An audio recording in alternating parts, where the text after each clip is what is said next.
Welcome to Stocks in Translation, our essential conversation cutting through the market mayhem, the noisy numbers, and the hyperbole to give you the information you need for your portfolio.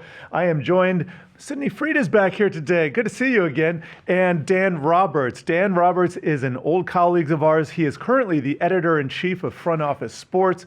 And when Dan was wandering these hollowed halls here at Yahoo Finance, he covered sports and crypto. Sometimes they intersected. We're going to try to do that today. And our word of the day is DeFi. Is the decentralized dream, is it still alive? What Trump means for crypto. And this episode brought to you by the number 76 billion. That is the dollar value of the NBA's latest deal with Disney, NBC Sports, and Amazon. Why TNT and WBD are the odds ones out. All right, we want to start with crypto here. And Dan, it has been a year. By the way, I know you write about sports right now, but when you left Yahoo Finance, you went to Decrypt. You were the editor-in-chief. And you know, we got a halving. That seems like ancient history. Those Bitcoin and ETFs, the spot Bitcoin Ether ETFs. The news has been Trump, though, taking center stage at Bitcoin 2024 over the weekend. How do you see crypto now? Yeah, big time political news. And in fact, crypto always in interesting ways was really a political story. You know, what was fascinating to me was the regulation aspect. Yes, there's DeFi. We'll talk about that. There have been attempts at mainstream consumer apps that use blockchain on the back end. There's meme coins. What affects all of it the most is regulation. And people in crypto, the minute you say that word, it's upsetting to them. It's triggering. It's kind of an unsexy topic. And yet it continues to be and has been all along. And I first wrote about Bitcoin in 2011 at Fortune. So I've seen it from the beginning. It has always been the most important thing. The shadow hanging over the industry is regulation. And the scourge of all of crypto for the past few years has been a man named Gary Gensler. That is the SEC chair. If we had some sound effects, I can imagine what they would sound like. Right. I want you to pause a second because this gets perfectly into our word, our phrase of the day, decentralized finance, DeFi. Let me just define it here because this ties into regulatory stuff that we're talking about. Decentralized finance uses blockchain technology to offer financial services like trading, lending, and borrowing without traditional banks. It operates through decentralized apps, also called dApps, or dApps, and smart contracts allowing users to interact directly. But you know, with all the hiccups we've been talking about regulation, seems like DeFi was maybe a pipe dream. Does it still exist, a possibility? It still exists, and it's not just regulation, but in the case of DeFi, it doesn't always work. Sometimes an entire liquidity pool gets drained, and they say, oops, well, it's decentralized. So, you know, there's no centralized agent, there's no customer service to call when you've put your money into a DeFi platform and suddenly there's a hack or a breach. Of course, there's no blockchain Fed that comes in and lends, the token lender of last resort. Closest thing is probably Coinbase, although, you know, they've taken big heat for not having enough customer service. But if you want to own a little crypto and you want to go through more of a trusted vendor, you'd probably just use Coinbase. It's publicly traded in the US. There's a little bit more trust there, although they've had their own problems with regulation. So DeFi still exists. I think it's fair to call it big picture a dream. It's a big picture dream. There's some things in DeFi working, but how do you define working? And the big number that everyone cites is the TVL of a certain liquidity pool or platform or blockchain. That's total value locked. But even that is kind of a misleading metric. And what I always say about DeFi, and it's been true for years, it's still true, sorry to all the big believers, is the amount of money that is tied up in DeFi pools total looks pretty big, pretty sizable. But the number of actual individual humans using this stuff is still pretty small. I think it's like fewer than 5 million people. So it's still going to take a long time, and regulation affects it all. And we can get back to Trump if you'd like, because that's where it gets interesting. Well, yeah, and I was actually going to go back to the political part of this. How much does it really matter for crypto that there is a crypto-friendly administration? Oh, it matters. Will things change? Two big questions there. It matters. And of course, the great irony of all this, and this is why the regulation story in crypto is so interesting to me. If you go back to the OGs, the true believers, the people who've been rah-rah Bitcoin should be the new global reserve currency. The maximalists. Yeah, it's the people who liked that it was outside the government, that it was cutting out the middleman. That's a it's great not irony. about banks. Right. And now they're celebrating an ETF, a way to just let boomers buy it as a stock. I mean, that's the great irony of the excitement over Bitcoin ETFs, ETH ETFs. But yes, regulation matters. Gensler has been no friend to the industry. He has basically made clear that he believes everything other than Bitcoin is an unregistered security. And that contradicts what an SEC official former, at our own Yahoo Finance Summit, you'll remember in San Francisco, Bill Hinman said about ETH. He said he also thinks that Ethereum, is not a security based on the famous Howey test. Gensler hasn't come out and said this, but it's kind of clear that he disagrees with Bill Hinman's assessment. No one ever should have taken Hinman's assessment as the final true gospel for what the SEC thinks about Ethereum. What is the Howey test? Oh boy. Good Yeah, one. good one. I will All do it four as components. as quickly as I can. I'm not going to do all four prongs, but I have a way of summarizing it. And by the way, I think the Howey test, don't shoot me, crypto purists, makes a lot of sense. I still haven't heard a better argument for how to assess what a security is. So it's a court case, and we'll get the name up on your screen here, but you give us the details. That's exactly right, Jared. A court case about a citrus farm, a citrus grove in Florida. And it's something like Always Florida. 45 years old. Maybe it's even older. It might be 60 years Yeah, old. I think it was 1960, somewhere around Yeah, there. it was the 1960s. So, of course, people in crypto, they have a knee-jerk reaction of, well, why are we using a case from the 60s to apply to a technology that's on the bleeding edge? Well, because common sense-wise, it makes some sense. And the argument is this. If you buy shares in a citrus grove and you expect the shares to become more valuable based on the work of someone else, in the case of Howey, the work of the citrus grove, whoever's managing the citrus grove, you've bought a security. Because the prongs are, you expect it to go up. It has been marketed to you either explicitly or implicitly based on the fact that your investment is going to go up in value and that it relies on the work of others. So if you apply that to all these meme coins, all these crypto tokens, especially at the height of the mania, 2018, ICO, initial coin offering madness. Yeah, bring it to the present. People were saying, let's not do an IPO, let's just do an ICO. We'll call it the Jared token and we'll raise a bunch of money. It sure looks like a security. Yeah, I mean, I just love the term initial coin offering. They got away from that because it became a dirty word. And in some ways, I think NFT is headed in that same direction. I think there are the NFTs that don't use the term. Let's talk about NFTs here real quickly because this was kind of can we call it an asset class? It rose to prominence during an era where there was a lot of stimulus money flying and a lot of people said, okay, this is one and done. And then there was so much hubris that it was exploded on the way down. Like, oh, I can't believe you bought this ape for $2.1 million. But there seems to be something there. It hasn't died off. The values went down. Is it gonna rise again? Well, as we record this, DraftKings, and here's yet another example for you of the sports business and sports betting world converging with crypto. Yes. DraftKings just announced it will shutter its NFT marketplace. And meanwhile, wait a minute, I thought NFTs are supposed to be permanent. They're on-chain. They're an asset that no one can take away. The whole value prop of NFTs was, think of it as a way to prove on-chain, I own this digital image. And people who thought NFTs were stupid said, well, look, I screenshotted your ape and I just tweeted it, so I guess I own it too. And the NFT believers said, no, you can screenshot it, but I own the image on chain. Well, so how can a company just shut down its NFT marketplace? And of course, they've said, you'll still own the NFTs and you have time to transfer them out. But boy, we're seeing the great stepping back from the NFT madness. But you're right, Jared, they certainly still exist. And some of those high value ones, Bored Apes, CryptoPunks, are still worth, when you check the value, in some cases, hundreds of thousands of dollars. This is for a static digital JPEG. I mean, I understand people who can't wrap their minds around this, but I also think, you said stimulus checks. Yes, I also that was a big component too. It was a big component. I also attribute the NFT mania of 2021 to the general cultural event, and that was COVID, the retail stock or stonk revolution. It was concomitant with GameStop. Reddit. Oh, yeah. I mean, it was all happening at once. The same people who were buying into GameStop and AMC because they thought it was funny were also buying NFTs and crypto, specifically Dogecoin. I mean, that was the same year that Elon Musk was pumping and promoting Doge on SNL. So I view all of this as part and parcel of the same movement, and it was the meme economy, which we're still seeing today. And I want to tie this back to the Howey test, what we were just talking about, because the regulatory system that we had these things been registered properly, arguably there would not have been the widespread fraud there was.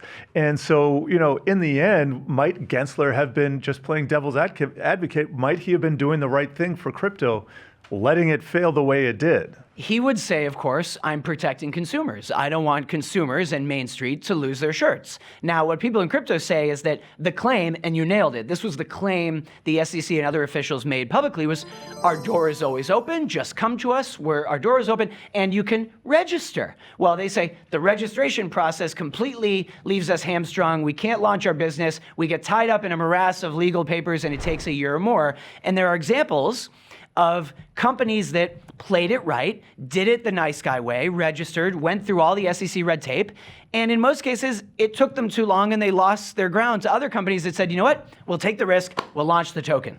So now the SEC and Gensler are cutting through the years of tokens that launched that thought, we did it, we got away with it. And it's like, not so fast. Now where Trump comes in is the assumption that he has not explicitly confirmed that he will boot Gary Gensler.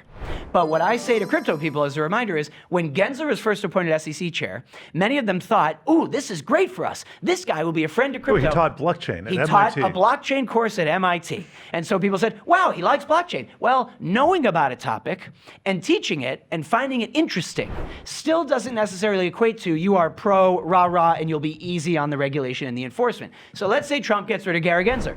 Who's to say the next SEC chair will be a friend of crypto? But what I will say, and I know this makes me sound like a crypto crazy, but I think this is just a factual statement. There's no such thing. Crypto will continue. Crypto will ride out pro and anti-politicians. What matters in the long run is, you know, a group of governors or even an SEC chair, they can't shut down Bitcoin. They can go after individual companies. They can send you cease and desist. They can say you owe a fine because you did an unregistered securities offering, but they can't shut down this Bitcoin thing. That's the point of it being decentralized. And they can certainly take it down a notch from being mainstream. We'll say that. They do have power. We need to take a short break here, but coming up, we're going to be talking a $76 billion NBA deal that leaves Turner in the dust. Plus, we shine a spotlight on apparel stocks. 2 Dow components gear up for a who wore it better battle of the ages. This episode brought to you by the number 76 billion, and that is the size of the new mega deal over 11 years between the NBA and Disney, NBC Sports and Amazon. And Amazon managed to edge out a perennial sports broadcaster, which is TNT, Dan. Another story for your beat. Is this another nail in the coffin for linear, or can we extrapolate something else here? Well, you could say, look at the fact that 2 of the other 3 partners are Disney and NBC, Comcast owned. So linear is okay if you look over at that, although of course we know that cord cutting has really hit ESPN over the years. Everyone loves to hit that story and say ESPN's in trouble, ESPN's dying. Not the case. But if you just zoom in on Amazon versus TNT, which is Warner Brothers Discovery, WBD, having its own morass of problems, as we know. In fact, Financial Times a week ago reporting that maybe they're already looking at splitting. That tie-up has not worked at all. But if you just look at Amazon versus WBD, Amazon has won. The NBA has crowned Amazon. And this is a huge win and a huge signal for seeing live sports broadcast on streaming. As part of Amazon getting this NBA package, it will be the first time ever that a major sports league's finals series, that is every game of the finals, will be exclusive to a streamer. I'm talking about the WNBA. You'll only be able to watch the WNBA finals on certain years on Amazon Prime. And this is happening at a time when the WNBA is bigger than it's ever been. For years, we kept hearing, this is the tipping point. It's WNBA's time. And it really wasn't. Now it is. Now you can't argue with it. You know, record ratings numbers. So this NBA deal news is not just NBA, but it also includes the new WNBA deal, $2.2 billion, big milestone for that league, big win for Amazon. Well, and Dan, I want to ask you about that with the $2.2 billion. Are the dollars keeping up with those views for the WNBA? Well, actually. Low or high? Oh, well, depending on whom you ask, including Cheryl Miller, major figure in women's basketball, sister of Reggie Miller. She says it's a low ball and that it should actually be more. But, you know, look, it's finally the WNBA getting its own deal separate from the NBA. Let's just, I don't want to say hold your horses at all, but it will continue to grow from here. Even if it's a low ball, it's a major milestone. It's big growth for the WNBA. It's, yes, the Caitlin Clark effect, but it's Asia Wilson. It's all these other players too. And I don't watch any sports anymore. I used to when I was younger, so full disclosure there. But None. I mean, as far as the WNBA is concerned, I hear a lot about Caitlin Clark. Has she become the entire franchise? I think that, like most debates, like most things you'd see on First Take with Stephen A., the truth lies somewhere in the middle. In other words, there are people who are big WNBA believers and have been around for years. They say, oh, welcome to the party. You're all just joining. We've been here for years. There's a great viral t-shirt that was created. Everybody watches women's sports. And what they say is, of course it's not just Caitlin Clark. Stop calling it the Caitlin Clark effect. It's offensive. It's not just one player. There are a ton of stars. There's Paige Beckers. You know, I mentioned Asia Wilson. There's so many. That is true. But then there's people on the other side who say, come on. look at the instant surge in numbers, look at the fact that something like 8 or 9 of the 10 most watched games this season had Caitlin Clark. How can you discount her value? And it's both. It is certainly driven by Caitlin Clark. If you ask me, it's being driven more by her than any other individual player. But yes, it's not just Caitlin Clark. It's all happening at once. And it's also part of the larger surge in interest and appreciation and support for women's sports. Look at NWSL. Bob Iger and Willow Bay buying an NWSL franchise. Many people, even big sports fans, are like, what is the NWSL? It's the National Women's Soccer League. Thank you. And that puts a big valuation on an NWSL team that, by the way, of course, isn't profitable yet. So as big private equity names, as big family offices, as big individual billionaires rush in to invest in women's pro sports, you're going to see a rise in eyeballs and in streaming deals for all of them. So big deal for Amazon. And I'll give you one more note on TNT. Sure. They are suing because I think they have to look like they're fighting back. Does it seem like they're entitled? I mean, they've had the rights for years, but there's a little bit of schadenfreude right now. I mean, finger pointing. Well, there was going to be this reckoning moment, and I think you're right, Jared, that you can't assume that just because TNT's been in the NBA business for years and years, they get the luxury of continuing. And this was NBA sending a shot across the bow saying, we'd rather be in business with Amazon. In fact, supposedly, financially, the offer for this C package for the NBA rights from WBD was at or close to the same dollar value as Amazon's offer. But the NBA was saying, we'd rather be in business with Amazon right now. So that's a major signal. TNT is suing. A lot of questions emerge. What happens to Charles Barkley? What happens to Inside the NBA, the best long-running, we love the guys at the desk, so funny, so many viral moments. Could they go to Amazon? Will they really break up? And then there's going to be an awkward lame duck season where the games are still on TNT, but everyone knows that TNT doesn't have the deal anymore. What uncut things are Shaq and Charles Barkley going to say during a lame duck year? Well, I want to pivot a little bit to sports apparel, because this is another one of your beats. We've seen, for the most part, at least sports U.S. apparel has done not the best this year. We're going to talk about Nike in a little bit different capacity in a few minutes. But I wanted to talk about Lululemon. That stock is down significantly this year. I was just mentioning Nike, Under Armour. But then you go to Adidas. I believe I'm pronouncing that right. Yes. They're doing quite well. I'm just wondering, anything standing out there in these trends? Yeah, a few things I'd say. And you're right. Adi is doing well. As we record this, they just had good earnings and a positive quarter, and they actually got to keep their estimate for the year, which was a surprise because you say they're doing well. As recently as 6 months ago, they weren't doing so well, and we could have included them in the lump of the big dogs who are all flailing. That is Nike, Adidas, UA, of course, Under Armour, which has been a story we've loved covering for years and years, right? Kevin Plank, incredible entrepreneur. He created the company. But in the past 5-6 years, the brand has really flailed because it's not landing anymore with consumers. It's not landing with the U.S. consumer. The brand of Under Armour, and really hard to change when you've got, again, to their credit, to Kevin Plank's credit, such a strong brand. The brand was, will you protect this house? We're in the locker room. We're bros. We're dudes. We're lifting. And we're wearing sweat-wicking shirts that are really tight and show our muscles. And now where everything is headed is run clubs, lifestyle, athleisure. I wear my yoga pants all day. So we're seeing upstarts like On, Hoka. I'll shout out Tracksmith, a Boston brand that I love to run with. And in-person run clubs, supposedly, I wouldn't know, but are replacing the dating app in New York City. People are doing run clubs instead. Oh, yeah, they As are. all of this grows, it is very hurtful to UA, and it's a real problem. How do you rebrand when your brand was so firmly focused on that? And then Adidas and Nike have really lost serious share to these upstarts. By the way, another name, Brooks. Buffett and Berkshire own Brooks Running. Not one of the newer upstarts, been around a long time, but really gaining share. And I think it's because they have a smart lane, they have a niche. They're a running brand. So I think in some ways, it's almost like what we've seen in media and magazines. The only print magazines that survive anymore, other than the big dogs, The ones are you buy. niche. I know you're a big buyer of print magazines. Focused ones, yes.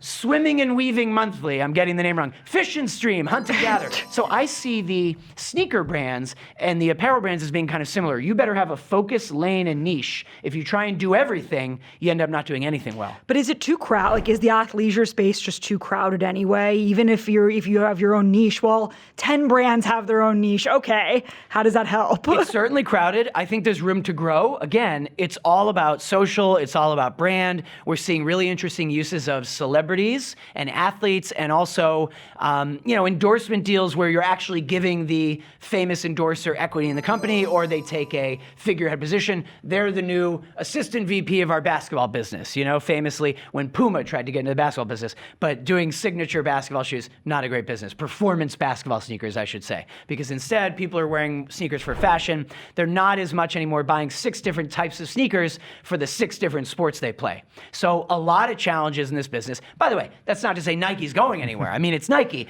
but they laid off something like 750 people in a 6-month period. Dan, hold that thought, because we're going to keep talking about Nike here. I just want to get this intro, and then we can wax philosophical about Disney as well. But we are rolling out the red carpet.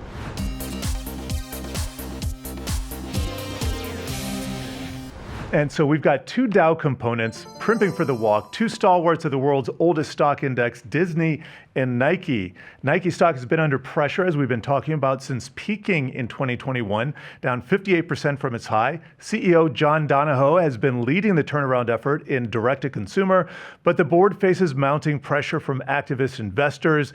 Over at Disney, Bob Iger boomeranged as CEO in 2022, and the stock has suffered. It peaked under Bob Chapek in 2021. It's down 53% since then. And Disney's no stranger to activist threats either. Nelson Peltz and his merry band of cost cutters been pushing for change over at the Mouse House. So Disney, Nike, both household names, but we want to know who's wearing the turnaround better, who's positioned better for the next 2 years. Wow, that is a big question. Love this segment. Thank you. This is a lot of fun. I think you summarized it perfectly. I mean, the Iger stuff is fascinating. Will he ever be able to step away? I mean, he still is so inextricably linked to the years and years, let's give them credit, of continued success. The incredible run of acquisitions, Lucasfilm, Pixar, Marvel, win after win after win.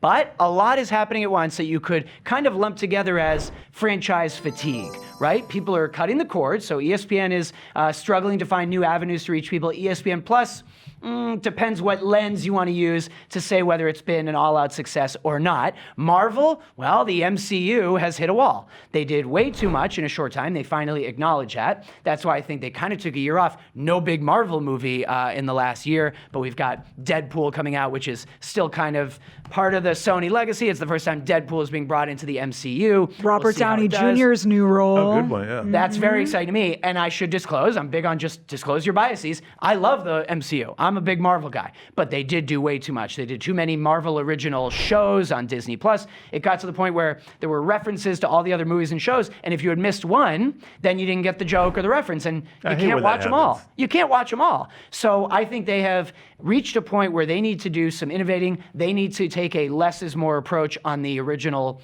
franchise side.